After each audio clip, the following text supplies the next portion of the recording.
Hello, everyone, and welcome to the Restore Yourself podcast. I am Bo with the Flow. If you're new to finding me or this podcast online, you'll still see it listed online under my birth name, which is Timothy Waterman.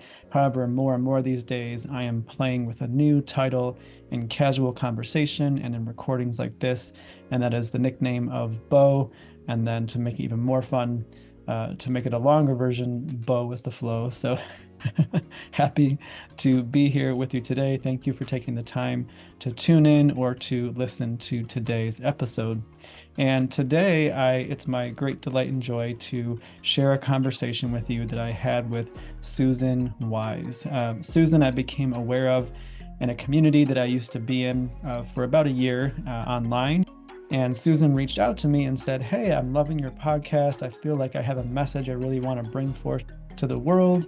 Are you open to hearing about it? Because I would love the opportunity to potentially share it on your podcast."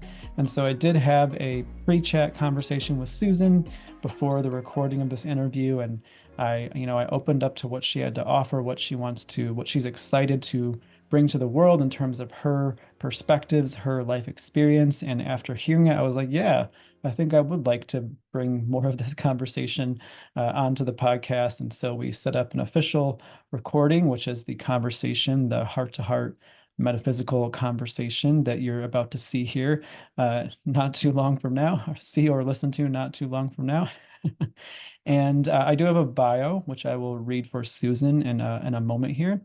I just wanted to share that some of the things that really moved me and really resonating with me about this conversation was taking the time to pay attention and have conversation with the different aspects of our beingness, because there are so many different, we're very multifaceted. Susan refers to the different aspects of our beingness in her terminology as her soul team. And in the conversation, she'll break down for us exactly what the soul team means to her and the different aspects that it covers. And again, with the whole idea being like, so for instance, like how is the creative aspect of myself feeling? Am I allowing myself to be creative? Am I in tune with that aspect of myself? Am I expressing my creativity? How is the wealth and prosperity aspect of my being doing? Am I feeling abundant? Am I allowing myself to receive in this life? Am I noticing the abundance and feeling grateful for all of it around me?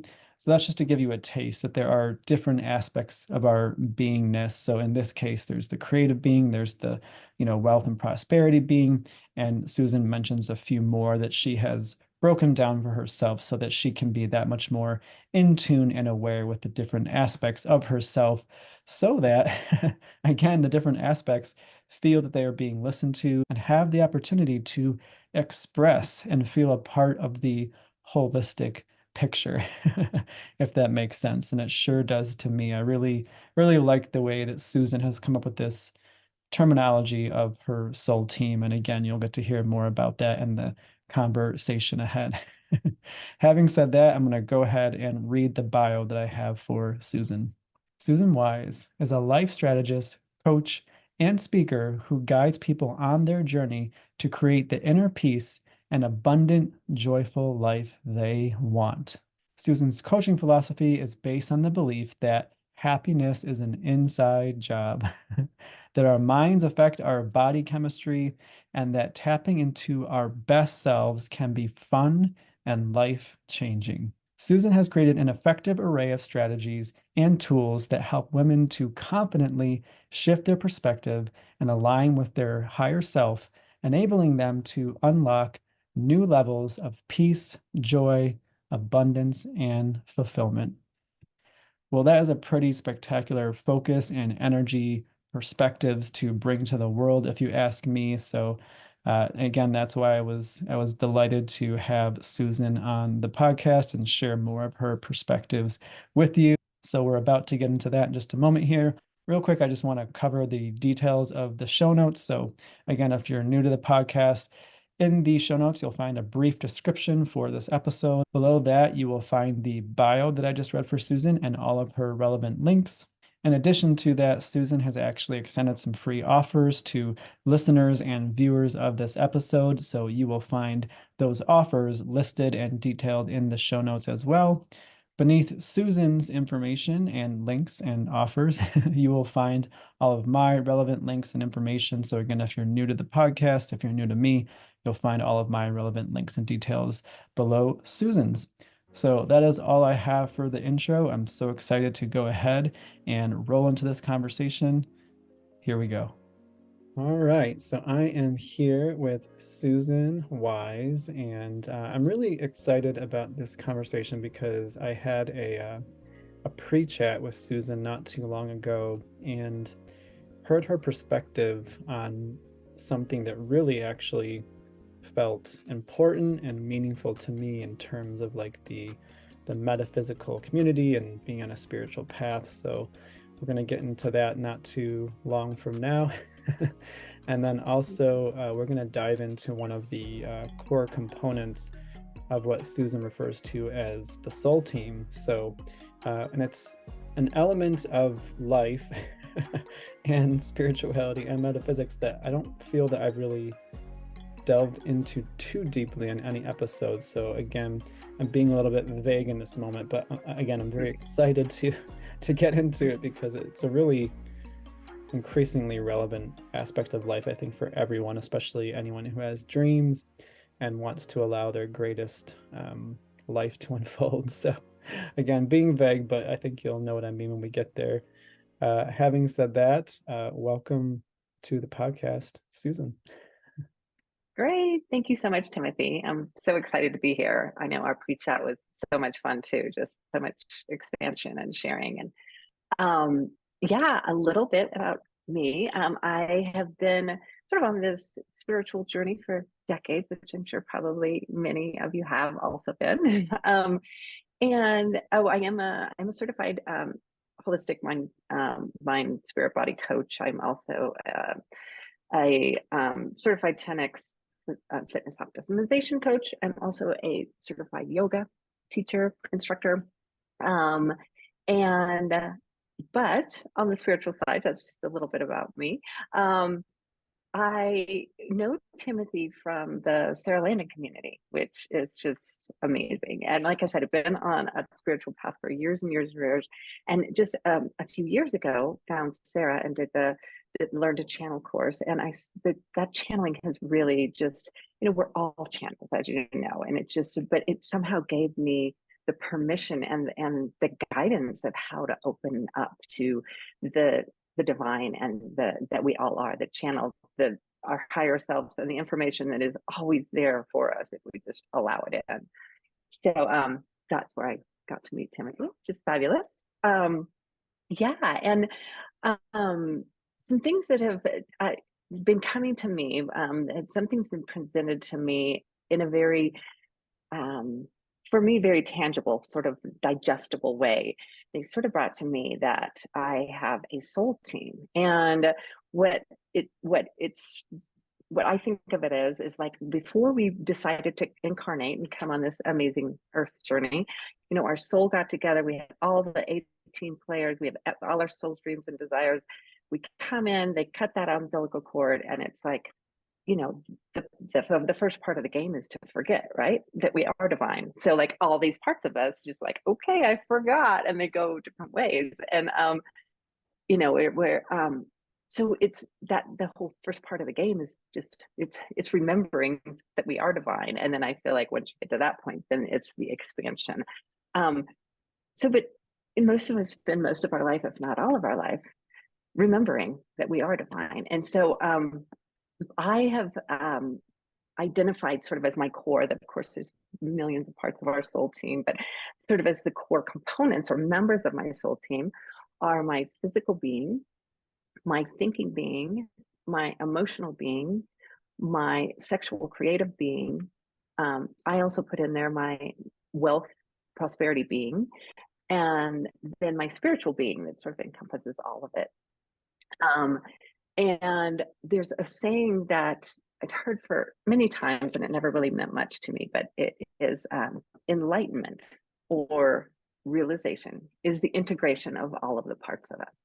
And it really never meant much to me. It's like, I have all my parts here. But when I really dug into it, it was like, no, do I really know all these different aspects of myself. And we're just taught from the minute we come on the planet to start getting our validation, our love, our acceptance, our security, our survival from things outside of us. And so we end up taking on the patterns and the beliefs and the habits and everything of those around us. And we grow up thinking that that's us. But really, deep inside of us is still sort of trying to get out. So it's really going back, and for me, it's been being able to sort of have these individual conversations and going back to my physical body. And our physical bodies were sort of taught to just treat them as an object, as a dominion. It's not a partnership, a relationship by default because it's with us all the time, but it's a relationship not of respect and honor and co-creation. It's usually of like criticism and trying to control it. And it's this amazingly incredible, like the most incredible, divine, intelligent vehicle ever, and yet we treat it like an unruly toddler. So it's really getting in conversation and realizing that our bodies are always trying to communicate with us. They are always trying to reach homeostasis. So if we can create that conversation, that dialogue, that respect, we can work with our body to be an optimal relationship. Same with our thinking mind. Our thinking mind, like I said, I sort of think of it as we're grabbing all of these habits and patterns and values and ideals from our mass consciousness. It's sort of like putting cement blocks around our thinking mind. If we think, I have a diagram that I would love to share with all of you of the soul team, just sort of an image. And I have the thinking mind going straight up because that's what we mostly rely on in our 3D life, is just that thinking mind, logical thinking mind. And it's sort of encased in all of these ideals that we've collected. So we don't really access our thinking mind has access to the divine intelligence, but we sort of close it off.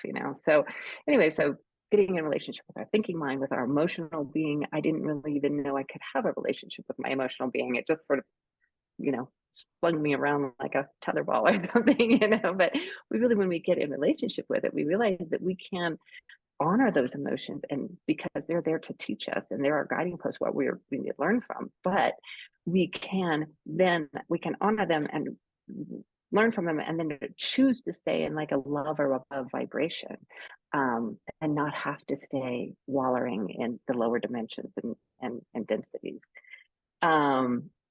Sexual creative being, yes, I mean for most of us, particularly women, but all of our society, we just sort of bury that part of us because it's shameful. It's and so that really is the root of our creativity and co-creation. And so just really getting in relationship with that on many levels.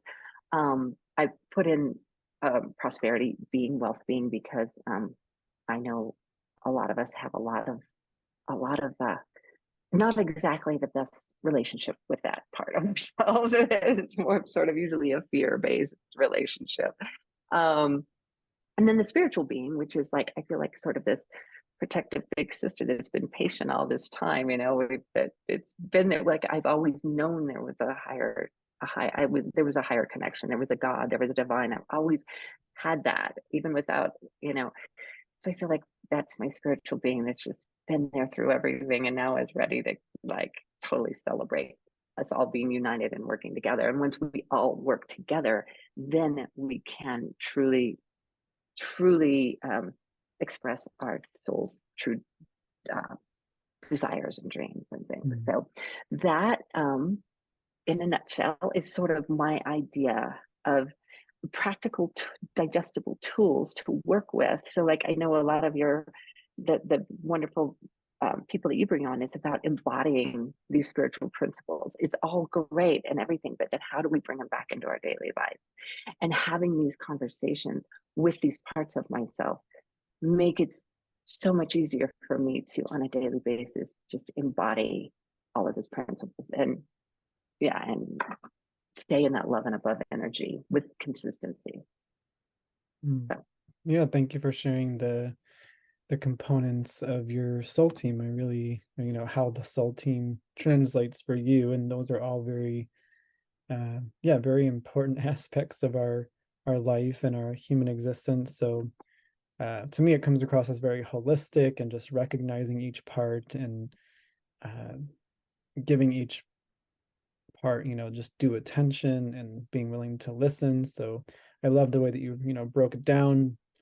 So we can just stay curious, stay curious. Like, how is that part of me doing? Does that part of me have something to say? Like, have I been ignoring that part of me? Like, when you really kind of create these distinctions, to me, it helps. Yeah, to me, it helps just, again, like, just tune in because there is so many aspects of us. And so, like, I feel like it can be helpful just to, like, well, I'm going to tune into this aspect of me and how am I doing? How am I feeling? Like, am I really listening? So that's what stood out to me. So, because again, it's like, um, if we're not really tuning into it, like in my experience, you can kind of forget about it, and it kind of starts to collect dust, if you will. yeah, You know, yeah, it's like we're not looking, we're not listening, we're not paying attention, we're not asking questions. So, yeah. that's what stood out to And I me. think another really big part of it is to do it all with love and acceptance and fun and make it a game. Because really, all of this, all of our everything is just about changing the old stories and the old patterns that aren't serving us. So it's really it's no big monumental thing to get to joy and peace and happiness, and it's just changing those habits and those old stories. And so if we can do it with love and fun, we're going to be much more apt to go back and do it, because I do it because I do have fun with the expansion, because they're always bringing in new expanding tools. If I did it, I think if I did it like drudgery, like, okay, I've got to sit down. I mean, I love meditating, but if I've got to sit down for and meditate solely for, like if I made it a job or an effort, or, not about efforting, it's about accepting and loving exactly where we are. If we, if, it's great if we catch ourselves doing something that is very old story, rather than shaming ourselves. We've talked about this. Rather than shaming ourselves, just say thank you. Thank you for that reminder that, oh my gosh, I don't have to live in that low density and low vibration anymore. Yeah. I have the opportunity to change that right now. So the Yeah. fun, I No. think, is a big component too. Yeah, definitely. Yeah, with love and acceptance. I mean, curiosity is one that I often reference, like just being curious rather than, like you said, going into shaming. And again, to me, it is helpful to have the distinctions because something that's pretty familiar I think, just in the coaching industry in general, but also like specifically in life coaching is like the life wheel, where it's like, a lot of times that's brought up early on. It's like, how are you feeling about your romantic life? And for a lot of people that maybe have become like so career driven, it's like, well, sometimes they can kind of just forget it, just forget and ignore Right, that part of life because they're so, focused on career. And so I yeah, like that the wheel or the fragmenting, if you will, just like just it is a way of just reminding in and of itself, like, hey, like, are you happy in this aspect of your life? Like, are you giving it attention? So, and again, from a, like you said, a place of fun and nurturing, not like making it a problem, not right. faulting ourselves, but like, am I really fulfilled? Am I enjoying this? Am I paying attention to it more from that light? Which, yeah, to me just feels a lot more uh, just simple. It's curiosity. Yeah, I love that word. That's great. Yeah. Yeah. How Uh, is this how is this really, what's the most impactful thing this has done for your life? I just want to hear, like, in your own experience, like what's really the biggest difference you've noticed? I would say, I mean, this sounds so generic, but I have a level of peace that I experience just as that I never even knew was possible. And I thought I was peaceful before. I thought it, but I had this little constant running. sort of stress underneath of like, I've got to do this, I've got to, because I think we gain again so much of our acceptance and validity from being busy and forcing and efforting. And that's what's valued in our society is go, go, go, do, do, do. And to realize that, wow, I am perfect just the way I am. And I don't have to do anything to get acceptance and love. I can just be. And that doesn't mean that we don't take action and we aren't, expanding ourselves and, but I don't have that underlying, I didn't even realize I had that underlying tension of just like always like, you know, I've prided myself on how little sleep I could get and how much I could work and how many different balls I had in the air and how many, just like that's where I got my value. And oh, wow, so glad that's not the case anymore.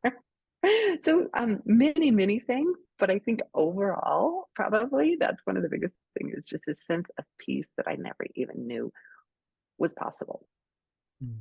Uh, So the way that's coming across to me is like in having better communication with the aspects of your soul team, like just having like this open communication. The way it comes across is it led you out of those old patterns. Is that kind of what I'm sensing? yes, Okay. yes. And I think really the getting in relationship with those parts of me and really loving them is acceptance. Mm. And I think even in my you'll be familiar with this, Sarah, with 40, that sort of transitional stage.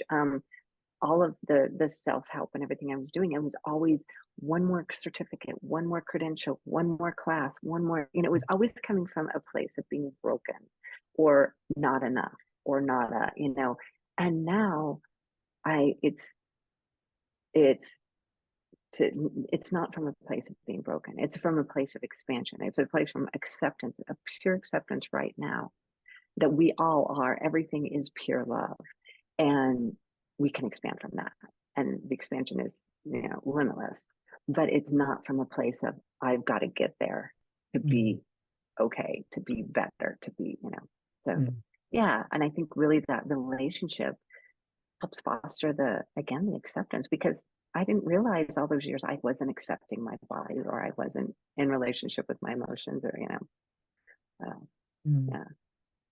Yeah, it sounds like before it was more from like the energy of lack, like you said, I'm not enough, or Right. I need this one more achievement to like feel good about myself. Uh, Mm-hmm. and so now, like you said, it's about expansion, like being in communication with the different aspects of your soul team. Like now it's about expansion, which to me it sounds like it is more about the fun, like what would be fun to create, what would be fun to explore, what would be fun to experience, so it's Yeah, more about that curiosity is what I'm getting for you, rather than like I'm not enough yet, how do I become enough? definitely. For sure. Yeah. Spot on. Well, it's an amazing shift, Yeah. and yeah, thank you for speaking to it, because like you said, that is a very, I mean, I imagine still like a whole lot of people, like millions, maybe even billions, that still don't feel enough, and they are chasing that something to finally feel like they're important or enough. And so I Yeah. feel for every person who's kind of seen Yeah. the perpetual loop that is when you Mhm. don't see it for what it is, it's like for every Yeah. person who's actually broken out of that loop, Yeah. to me it is an example of possibility. It's like that loop is an Yeah. illusion. Yeah, it is. And it's so promoted in our culture. I Yeah. mean, yeah, and everything, social Yeah, media, and everything, And not that aspiration isn't great, but not, um, again, not from a place of lack and yeah. unworthiness.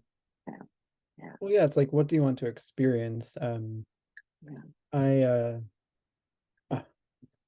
let's see. I'm just letting this example come back into my mind. It's he's a really famous actor. Let me see if I'll remember his name. But I mean, the quote essentially is uh, maybe his name will come to me later. But he kind of like, he's an actor, and a lot of people are familiar with what a lot of actors go through to eventually become known or start to be in like movies that are recognized. And so a lot of people like consider it as like a hustle, like they're hustling to get somewhere. And essentially, like Absolutely. um, he said, when I stopped stressing about money and just basically just focused on doing what I love, he's like, it turned out that I made more money than I ever thought I could possibly make. Right. Yeah, for And sure. to me, it's that switch, right? It's like from the lack, like I need it, I don't have enough, Yeah. like somebody give something to me, to the I'm gonna do this because I enjoy it. I'm gonna do this because it's my Yeah. passion. And to me, that's Right. the flip up in that quote. It's like when I just started to like do what I love and enjoy it, he's like, Yeah. then more money than I ever thought I could have was what I Yeah. ended up with. So, Yeah.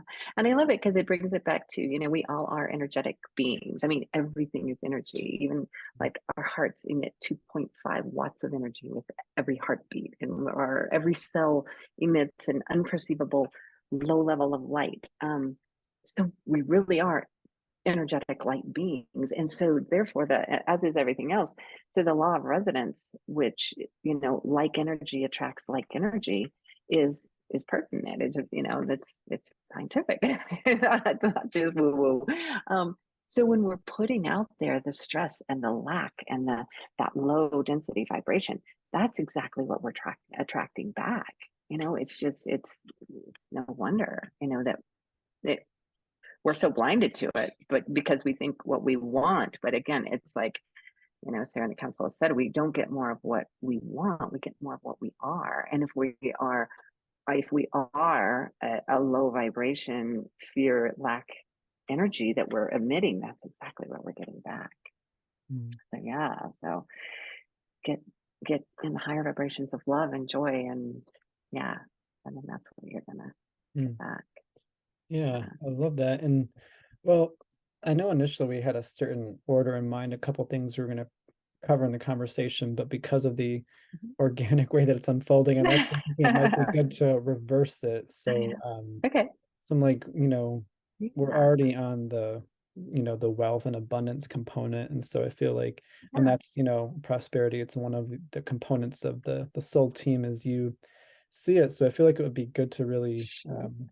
go into that, and then yeah, the Yeah. the other, maybe we'll get into some of the limitations that sometimes we default into that we were going to talk about. Maybe we'll do that after, because it's like we can create this base of like what you found in this energy and area of life, and then maybe we can touch on but what happens when you kind of revert to old ways. So Yeah. Perfect. That sounds great. yeah. Okay.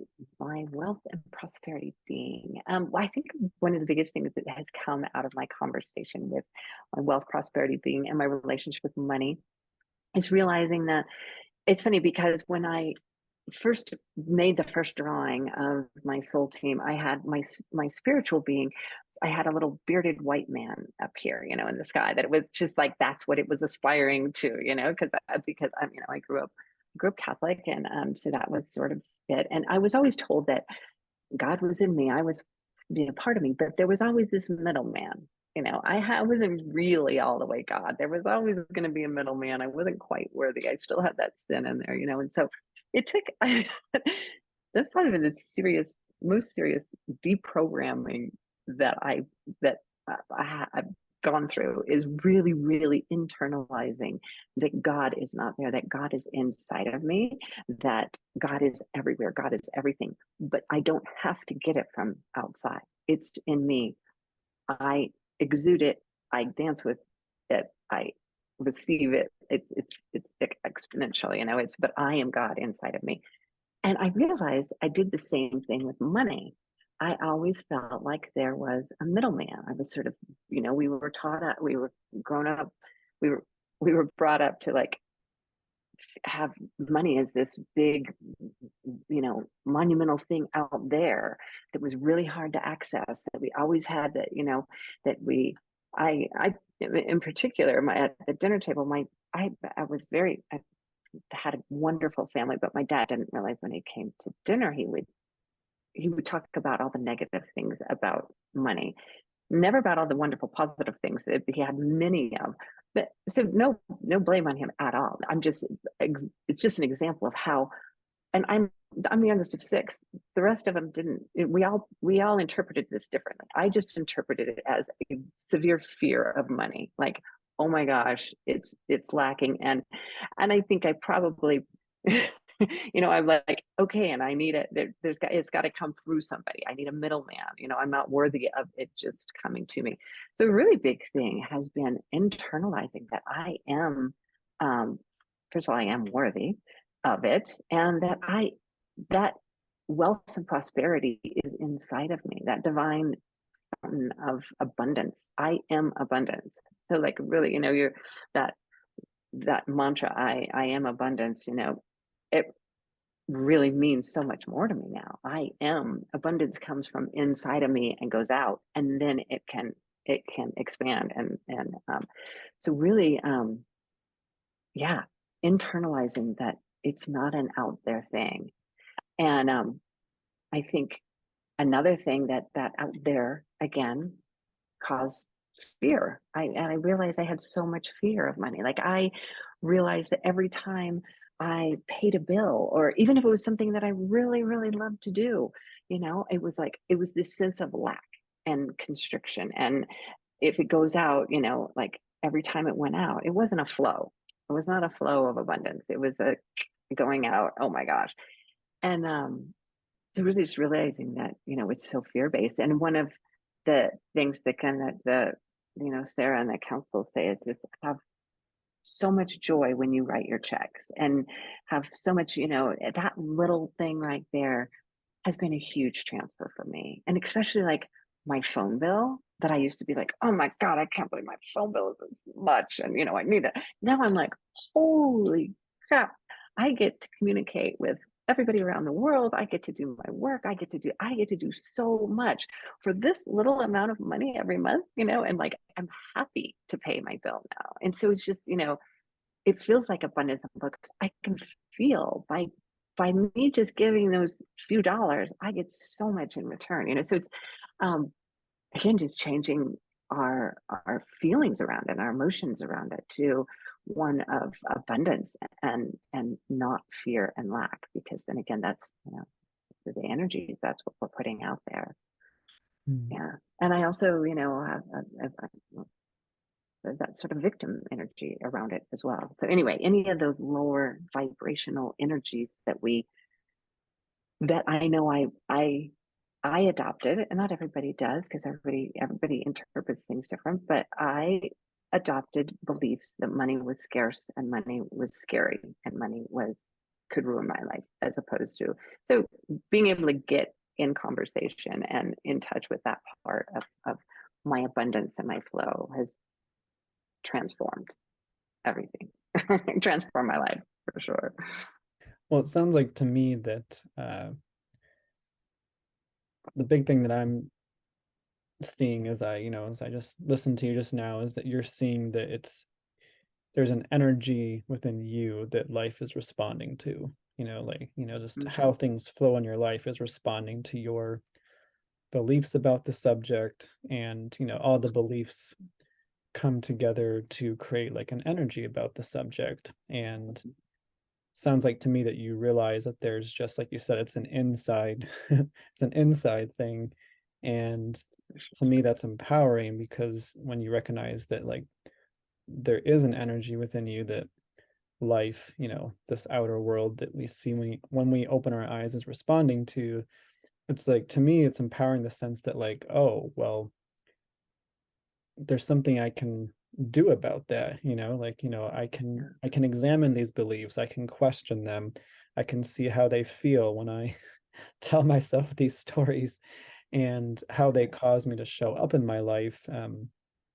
Whether it's just the attitude about things, or whether it's the action I take or don't take, the things I ask for or don't ask for, even the ways I put myself out there or don't. It's like, to me, it's empowering, the sense that it's like, oh, like there's all of these stories, narratives, beliefs, and they all combine to create this energy. And actually what's happening is life, the rest of life that, we see when we open our eyes is actually responding to the energy that's currently the strongest within me. So to me, it's like, oh, it is in me. And if I want to, I can begin to shift that energy is essentially what I was getting from that. Yeah.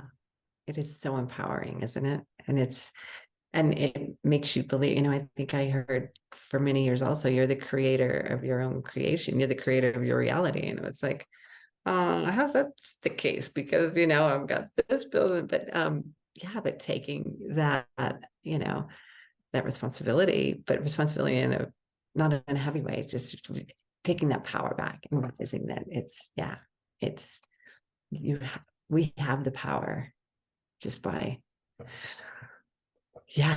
accepting and being love, realizing that our thoughts do affect our reality. Yeah. And the more that we can think the positive, loving thoughts, that's more what we're going to get. Yeah. Yeah. Yeah, on that note, it's interesting because I know that that's said a lot in the metaphysical community, and I understand why. The thing though that's interesting to me is I just started reading this book, and it's kind of like brought another perspective on that, which has been really cool for me. And it's that essentially it's getting to that thoughts are like a symptom of belief. So it's like if we are aware of the thoughts, they're kind of like a pointer to the belief. And it's like, Yeah. you know, the belief is like really like the stronghold, like that's the power that's like vibrating, if you will, is the belief. And so it's like the thoughts are like they're kind of like emanating, being created Right. by this. And so like if we see the common thoughts, it's like, oh well, to me it brings in the question of like, well, what if these thoughts are symptoms? Like, Yeah. what is the core belief that these are symptoms of? And then it's like, because to me, I just get the sense in all the things I've heard and studied that it really is the belief. It's like that. It's that really strong held belief. And again, it's like the thoughts can be like a pointer back to that. Because it's like you can tell me if this rings true for you and your experience, but when you really begin to shift the way that you're even open to seeing the world. Like I've heard so Mhm. many teachers say this, but I think the first person I really heard say it was Eckhart Tolle. And he was like, well, if you want to connect more with abundance, he's like, walk outside and just notice that like everything in nature and creation is coming from, everything in nature and creation is coming from an energy. Like, see all the oranges on Yeah. the orange tree and the apple on the apple tree, and all the flowers, and if there's rain, notice how much rain there is, and just begin Yeah. to like see if you can train your eyes to see just the abundance of life and energy, and even all the creations that have come through human ideas. It's like Yeah. if you really go out with that curiosity again, and you're willing to start to retrain your eyes, not to see that things are missing, but to see the abundance that is, it's like then you start to just naturally align yourself with that, like, oh, abundance is natural.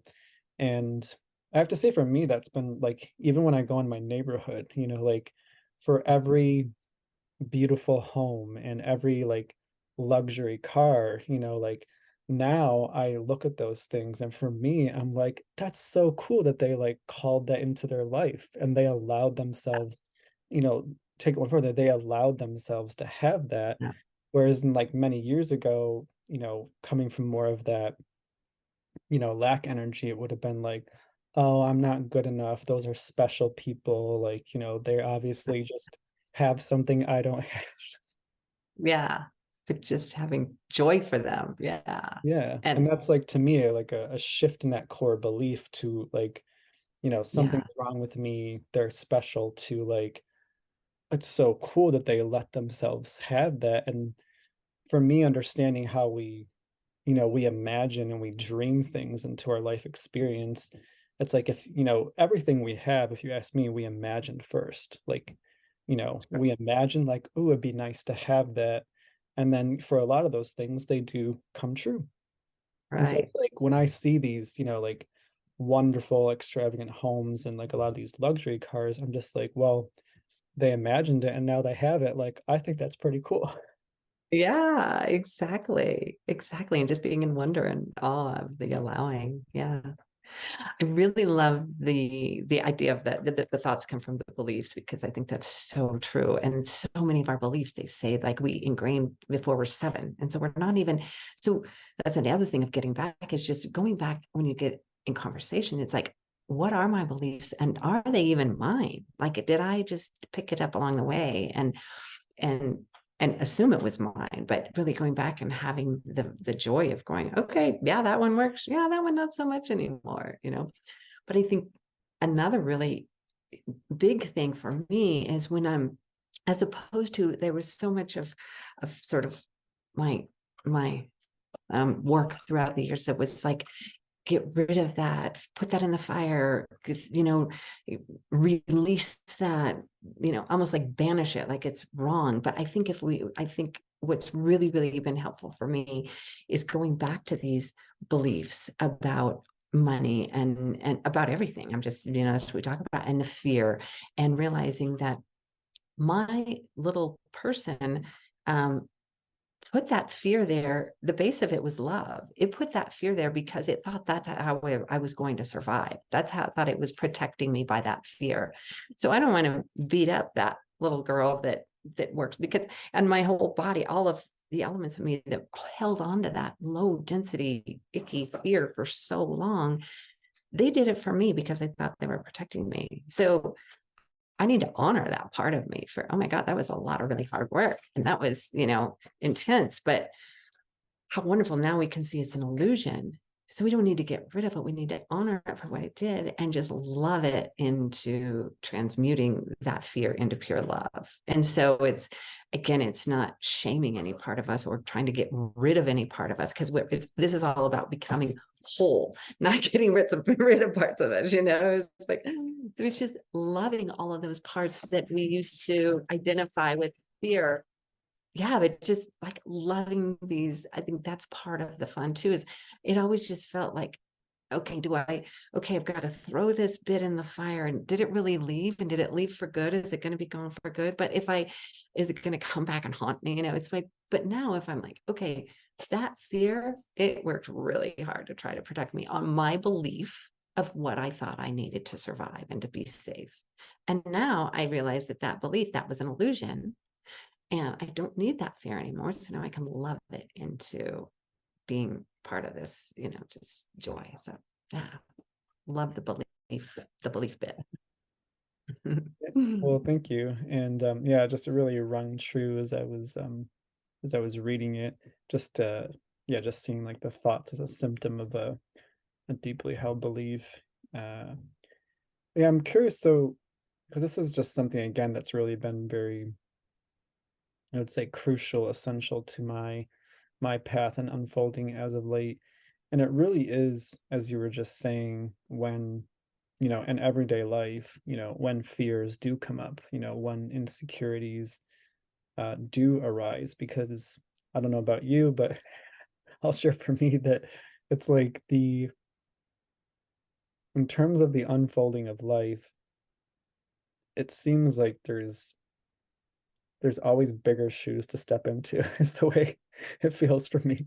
There's always like another pair, like, well, I've lived all of that, and I demonstrated my faith and my belief in creation and in myself in all those ways, but those are all done and behind me now. And like life is not done. There's still all this life left to be lived. And so to me it feels like the next version of me, like, the shoes just, they feel bigger, in terms of what may be unfolding next. And it it can certainly bring up fears and insecurities, because the logical mind wants to know ahead of time how things may work and if it's safe, and is it really worth going down that path and things like that. And so to me, again, it's just been crucial to really have the I like to say the inner standing as opposed to understanding, like the inner standing of really how to honor that, as you were saying, not push it away, not dismiss it, not seeing it as a sign of me being weak, but actually like allowing it to come forth and be with it, to be with it and honor it, because, you know, as you were saying, like it's a protective mechanism. It's like, you know, you're considering very unknown avenues into the logical mind. It doesn't know what could be down those avenues, so it doesn't feel safe. So it's like, oh, let me use this fear maybe to like talk you out of it or keep you put. uh but I have not found it personally helpful to like push down the fear, deny it, pretend it's not there, No. consider myself weak for having it. It's been a, to me, the thing that has been most effective is actually allowing it and learning how to be with it so that it can be witnessed. And then to me, it feels like it kind of like, it just like rises out of me and kind of just like, it almost like leaves my field in a way once I've honored it. How do you do that for yourself in your life? Yeah.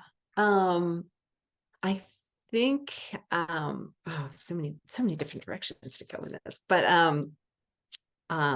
I think really being in the present moment really helps. I mean, again, my value, my ethic, my everything before was work, plan, effort. And I need to know what I'm doing here, and I need to know what I'm doing here. I've really like a part of that piece is knowing that all of my power resides in the now moment. And again, I'm not saying we don't plan ahead and make things, but I'm just really trying to not force an effort in everything. And I realized I was having some really fun discussions in my head about feminine and masculine energy and things. But I realized that when my idea of when they would say, anybody would say, come into the present moment, it was sort of like a contraction. It was like, okay, I got it. Like I had to do something. Like I had to put myself in this present moment, which sort of felt like it was a box with blinders. But now if I think of come in the present moment and I think of like exhale and like let my divinity out, and like the present moment is this, just this, like the universe has its hand out and you're sitting in it, and there's all 300, there's all potential and possibility available. And then I can go from there. I don't know if I'm making much sense, but it's just the possibility and the knowing, and that the universe is bringing me back what I'm putting out. And so that really helps. And I think when things happen for me, another counsel saying that is just, it's transformed my life is how is this happening for me, as opposed to how is this happening to me, because that, right with that statement, it causes me to come back and take responsibility, but more important, get my empowerment back. And like, how is this happening for me? Because then I am the creator of my reality. Because whatever I did to get there, obviously I had a hand in, because I'm one of the key players in the whole situation. So I created that without judgment, and then just again, the curiosity of how is this happening for me? And it may be hard to see at that moment how something could possibly be happening for you. But if you go through the game and actually make it a game, well, this could possibly happen good, and this could possibly happen good. And I just can't wait to see how this is happening for me. Because it's going to be, maybe it's going to be, I'm going to really laugh because I can't imagine right now how this is happening for me. But really, taking that responsibility back and not being a victim of my circumstances, realizing that I'm not a victim of my circumstance. I can pretend to be, but then I'm not the creator of my reality, and I'm giving my power away, and I'm denying, love for myself. So, Gotcha. yeah, Well, that's where we were gonna initially. That's initially what we're gonna address first, is the whole, like, again, in the metaphysical and spiritual realm, there's all of this talk about victim mentality and, you know, behaving, thinking like a victim, which again, you just organically brought up there. And so, in the pre-chat that we had, probably like a week or two ago, like you had said some really amazing things about, you brought some really nice perspectives, I thought, about just sometimes it's a tendency to kind of go into that like victim mentality or thinking, because again, like life is an expansion. Again, I'm sure I'm not the only one that feels like the shoes just keep feeling bigger for like the next chapter that's unfolding. So there may be times where, because maybe that was comfortable for a while to like think or respond like that, to start to believe that that is true, like things are happening to us. And so, yeah, feel free to share, like, if, you know, the perspectives that you have, Yeah. if people feel that they are kind of reverting to maybe that style of thinking or Yeah. believing, or just kind of feeling like, even just feeling like life is against them, because at its deepest, sometimes Yeah. it can feel like that. Like, how do you look at it with the love and compassion? I'd love to hear you talk about it again. Yeah. I think, yeah, again, this how it's happened for me. I gave a silly little example when we spoke last time that I think is sort of illustrative because it is so small and simple, but it illustrates how I didn't realize that I lived most of my life in victim mentality. Clueless, had no idea. But again, that's sort of how we're ingrained, even more so as women. But we'll get back to that later. But the little example that I gave was that it was late at night, and my partner said he would take the dog out. I'd taken her out once. He was going to take her out again. He didn't take her out. I knew it, but I didn't get up and take her out. But so like 1:30 in the morning, she gets up. She has to go, and so it's cold out, and I'm like, dang, and it was funny because for a second I felt those old victim patterns wanting to come in, but like I didn't even allow him to come in. And as I was getting my shoes on, I just remember saying to myself, like smiling, go, I wonder how this is happening for me, And so I get her, we go outside, and it's an absolutely glorious night. I mean, the stars are beautiful. I'm just like, oh my gosh, I would have missed this. And it was just beautiful. And I came back in and I started thinking about all the ways that my old victim patterning would have been. And first of all, I would have blamed him for not taking him, but I knew that he didn't. So, I could have rectified the situation earlier. I probably would have blamed the dog. Like, oh my God, I can't believe she's, getting me up. But we fed the dog. The dog needs to go out. There's no blame there. And then I probably would have freaked out about, oh my gosh, and this is interrupting my sleep. I'm not going to get 8 hours. I'm going to have a horrible day tomorrow. Again, victim to that. So like 3 opportunities to be a victim, and then waller in my bed in this victim energy of just anger and like stewing. And I thought about, oh my God, first of all, those are all so silly and so ridiculous. And how crazy that I would give my power away and deny love for myself and lie in bed. And I know that my body is so resilient. It's so divinely intelligent.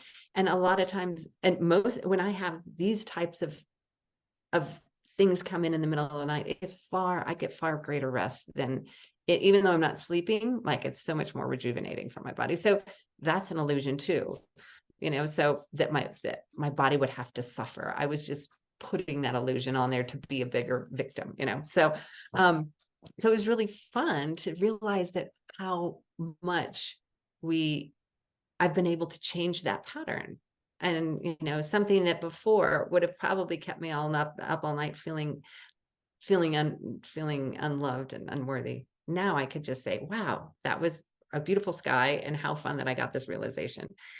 And then while I was lying there, my emotional being sort of had a conversation and sort of brought in the fact that is learned behavior from us, because we come in with our hearts, our soul's dreams and desires, but we're taught that those aren't really important. What's important is to conform to, sort of the society's rules and things, but we still want our attention and things, but we learn to get our attention through being a victim and through creating drama. And so that's how we learn to get attention. And we don't even, so we sort of develop these, and I'm not saying that they're, again, no shame, no judgment, anything, but sort of manipulative things that are very, I mean, being a victim feels horrible.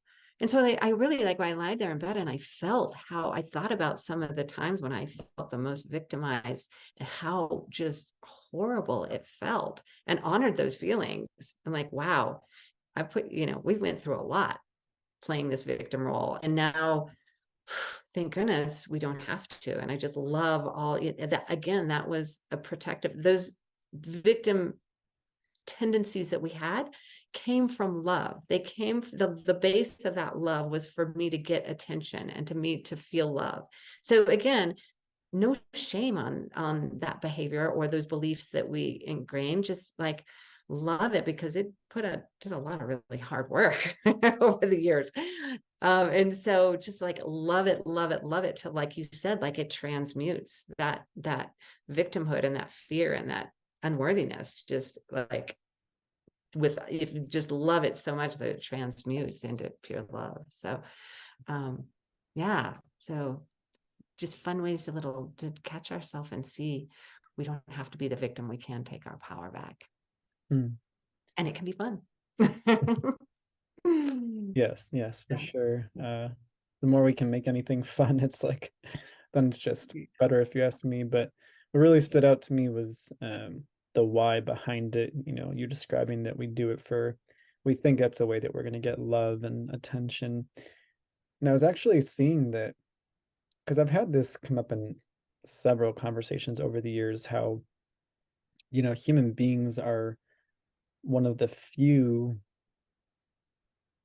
aspects of nature that like are born and not able to take care of itself. Like a lot of other mammals are born and they can walk, the moment that they're born, and so it's like we're immobile, and you like don't even know how to like really like use the hands and the feet. And so what's the way to get attention? To cry. It's like the crying, like there's this connection. Well, if I cry, then like then I become more comfortable, like then my diaper is changed, or then I get something to drink to feed myself, or I get love, I get the caressing. So it's like and obviously it serves a purpose at that stage of life.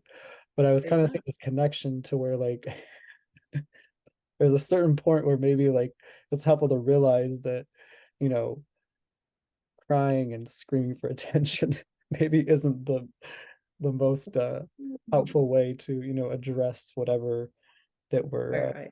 whatever we're seeking in that moment. So it's it's coming into the empowerment. It's like and kind of just learning healthy ways to to address needs or wants or whatever it may be.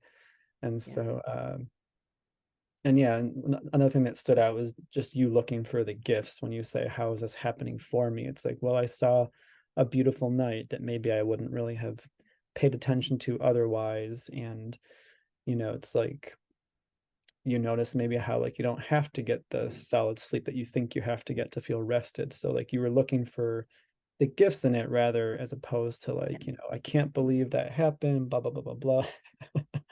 Right. So it's like and it reminded me just yesterday I saw an excerpt from a speech from Bashar, and I've heard Bashar say this many times, that reality has no built-in meaning. Like we are the ones that are actually giving things meaning. Like like the circumstances are neutral, and then we imbue it with meaning, and then that meaning, in one way you could say it's reflected back to us, but another way is just that's how we begin to experience it, because we give it that meaning. And so I loved in your example, like you could have given it the meaning of like, this is not fair, I can't, this is an injustice, like I'm so upset, I'm so angry, this isn't, this is an inconvenience for me. Like you could have given it that meaning, but instead you've and trained yourself to like give it a meaning that actually feels better. And so the meaning was, I get to see this great sky. Oh, I can just lay here and rest and still feel good tomorrow. It's like you decided to give it a different meaning that maybe you had given it in the past. And because of that, you experienced it in a new way. So I love that your example really, it's like the circumstances are just, they're neutral. It's like it's the narrative that we're laying down upon the sequence of events is the way it lands for me. Right. And I think it's fun to do it with these tiny little things too, because they create the habit, just the repetition creates the habit. And then when it does come to the big things, you're like, got this. How is this happening for me? Yeah, I've had some big things. Yeah, that just get in the habit of asking that and taking your power back and realizing that magic and miracles can come out of anything, even if it seems highly impossible at the moment. There can miracle and magic can come out if you allow for them to. Yeah, just in that question, like to me, it creates a sense of openness. Like I wonder how this could be happening for me. Just to me, creates a state of openness and receptivity. Whereas, like if we go into like this shouldn't be happening. Why me? Why this? Like that is more of like a kind of like a closing down and like fighting. I like the way that Byron Katie says it now, like we're arguing with reality. Yeah, and reality doesn't care. Well, it's just like we're the only ones that kind of lose in that situation, if you will, like because we're just making our own internal experience less enjoyable if we're arguing with reality, if you ask me. But there is that potential to stay open and just be receptive to, like you said, what the gift of the moment could be. In your case, it was the stars, like the beautiful sky. And well, and even a much larger gift that I got out of that was this conversation with my emotional being and the realization of these old patterns and the realization and the being able to have that conversation and really love another opportunity to love those old fears and victim patterns so I was in bed just like in heaven, like, wow, we just did so much amazing. I don't like to use the word work, amazing play. I try to always like substitute the word work with play but it was play, but it was enlightening. So yes, the sky was beautiful, but the conversation that I got to have with myself that just downloaded so much wisdom. yeah I mean, I thanked my dog so much, helping allow that experience for me. So yeah well, yeah, I love and that. my partner, I thank my partner for not taking him out because I would have been denied that amazing little, discussion, conversation, expansion that I was able to realize. So yeah no, I love it. And like you said, it's just it's like a retraining, if you will.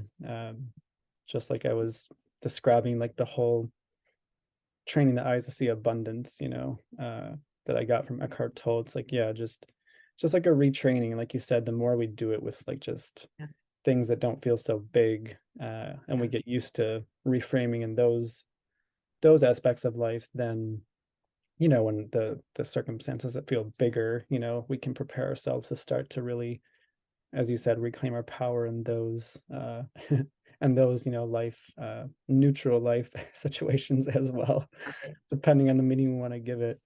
Well, so thank you for shedding light. I love your perspective on just again, one other little thing I just thought up with that, and then I read the other day that scientists have determined that it takes approximately 400 repetitions of something to create a new neural pathway, unless if you do it in play, then it takes 10 to 20 times. So another reason why the more fun we can have with this stuff, like the easier it's going to be. And wow. You said that was a neuroscientist? Yeah. And I don't remember who it was exactly. I was thinking about, but I was like, wow, even if that's halfway right, That's Yeah. great. Yeah. No, I mean, it certainly feels nice to contemplate that Yeah. possibility. That's for sure. Yeah. I'm definitely aware that, the repetition is what makes anything stronger. But, as you and I both know, like the energy that we do anything in is extremely important. So like, it's fun to contemplate. Well, if you practice it with fun, which to me is like the curious approach, then yeah, maybe there's a possibility that actually we could build those muscles, which with less repetition. Uh, Right. so I love that. Yeah, just circling back real quick, I just wanted to just give you an opportunity just to share, because we started with the wealth prosperity component of the soul team, and then we kind of like shifted into like what happens if we revisit limitation and things like that. I'm just curious, like, anything you want to share, anything that you've seen in your life personally as a result of really having this strength in communication with your wealth and prosperity being, because like I just love personally just seeing when we do this internal work, like things, and they can be things that maybe feel simple but still so powerful, just like anything you've noticed as you've given more attention and really opened up the dialogue with this aspect of your soul team, like any noticeable and fun, enjoyable Yeah. things that have shifted in your life, maybe in terms of like finances and prosperity. Yeah. Definitely finances are flowing now, and it's crazy. And I just the allowing. I mean, allow is just the most powerful word. It's my power word of my year for sure. Allowing. I have prosperity coming, and really just allowing it from so many different directions and channels. And again, I don't have the fear around it. And it's amazing how that has transformed into abundance, literally. Which also gives me that layer of peace, that level of peace again that I mentioned before, because I was always tense about money. And therefore I constricted I had a big kink in the hose of the flow, but I feel like I've unkinked that hose and just allow and with gratitude and excitement and curiosity of where's it going to come from next. And yeah, it's exciting. Beautiful. I'm glad to hear glad to hear that's Yeah. the case. So momentarily I'll give the opportunity I like to give the guests an opportunity just to leave the listeners, the viewers, with a closing sentiment or two. But before that, just anything you wanted to speak to that I can link in the show notes when this episode goes out, just anything you're working on or anything you just want to bring attention to. Sure. Thanks so much. I'm happy. I would love to give a free gift of the image of the soul team. I love that just as a sort of a tool that you can play with to get deeper in conversation with your members of your soul team. And I'll give my website. I'm in the middle of a 10-week class right now. I'll have another one coming up, and it's really about just exploring all of these things. Really, everything is about self-love. That's the bottom line. But we have all these really fun games and tools to get in conversation with our soul team and other aspects to really deepen that self-love. I also have a course, Morning Magic Stretches, Transform Your Day Before You Get Out of Bed. And it is actual physical stretches before you get out of bed. Ones I've done for years, but it's a very strong focus on starting that conversation with your body in the morning. And so it's sort of a light way it's a real tangible way into starting that conversation with your body. And I will have more other courses up soon, so I would love for you to check them out. So thank you. Awesome. Yeah. We'll make sure that, again, any relevant links are in the show notes of this episode.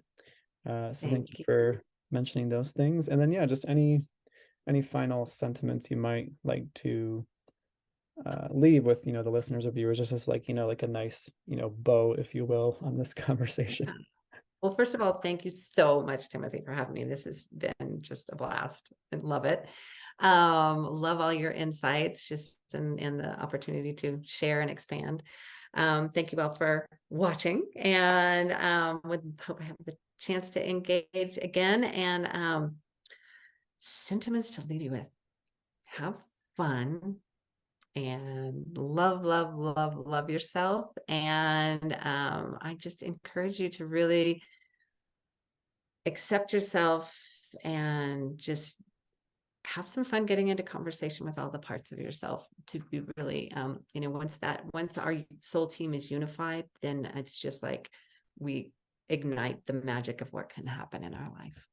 Yeah, what I'm really reflecting on based on everything we've talked about is just, again, just the staying curious, just again about how we're interpreting events, and is there, just looking at the thoughts as being evidence or symptoms of like the beliefs. And if we get curious about our beliefs, like, hey, as we've talked about, we have the power to begin to shift them, and we can retrain ourselves as we talked about. And it's the repetition that really builds those muscles, and potentially it can be done more quickly if we do it with enjoyment. Because yeah, I mean, it's fun, all these things that neuroscience are discovering, and it's like, yeah, it's fun to consider, like, yeah, maybe that is possible. So I love that. And if we fall back and we kind of like, revert into some what's referred to as like some victim style thinking, like you said, it's the compassion and just seeing the reason that why we learn to behave in life that way, like with the compassion, with the grace, and just remembering that we can, as you said, like reclaim our power in any moment, get curious, ask how this could be happening for me, and just look for the gifts in the situation. So that's what I'm taking with me. So it feels like it's been a very fruitful conversation. Oh, I've loved it. Thank you so much. Yeah. Do it Yeah. again. Yeah. You never know. You never know. uh, Yeah. Okay. Well, this has been another episode of the Restore Yourself podcast. If you feel that you've gained value and benefited from this conversation, just know that, if you're on YouTube, you can subscribe to the channel, like the video, leave a comment. If you're on Spotify or potentially like Apple Podcasts, you may also be able to leave a comment or follow the show if you're enjoying these conversations. And then you can always create a link and share on social media. So just know that if you're getting value from this conversation or any conversation, there's ways to share and spread the love, spread the information, the soul inspired information, if you will. So there's just ways to keep the conversation going, if you will. So feel free if you feel so inspired. Thank you, Susan, so much for being willing to come on and record and share your perspectives and insights. It has been a pleasure for me as well. So thank you so much, and much love to everyone. Yeah. Thank you so much. Yeah. Thank you, and see y'all next time.